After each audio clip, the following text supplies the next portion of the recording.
UP के हाथरस में इज्तिमाई इस्मत रेजी करने वाले मुलजिमीन को फांसी की सजा देते हुए तशद्दुद का निशाना बनने वाली खातून के अहले खाना को इंसाफ दिलाने और इनको तहफ़्फ़ुज़ फराहम करने की मांग अखिल भारतीय वाल्मीकि महापंचायत की जानिब से की गई। जिला कलेक्टर की मौरिफत वज़ीर आज़म नरेंद्र मोदी और सदर जमहूरिया हिंद के नाम इन्होंने एक मेमोरेंडम भी रवाना किया। इस मौके पर जिला सदर एडवोकेट राजू सिंह परमार, कल्पना जाधव, प्रणीता मौर्या, प्रीति होड़कर, डॉक्टर सरिता शिंदे, राहुल गच्चे व दीगर जिम्मेदारान मौजूद थे।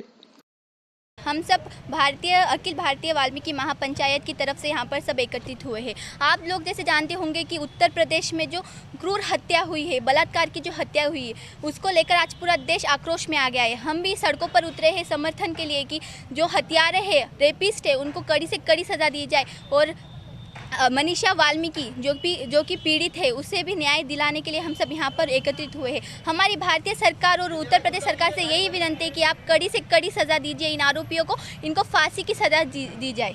उत्तर प्रदेशमध्ये जे काय हत्याकांड झालं आहे त्याच्याबद्दल आम्ही कलेक्टर ऑफिसला निषेध करण्यासाठी आलेला आहे। फक्त आमचं म्हणणं इतकंच आहे, जे काही त्या 4 जणांना ज्या मुलीवरती आमच्या ताईवरती बलात्कार केलेला आहे त्याला सरकारनं तुरंत त्याला फाशी देण्यात यावे हीच आमची इतकी मागणी आहे।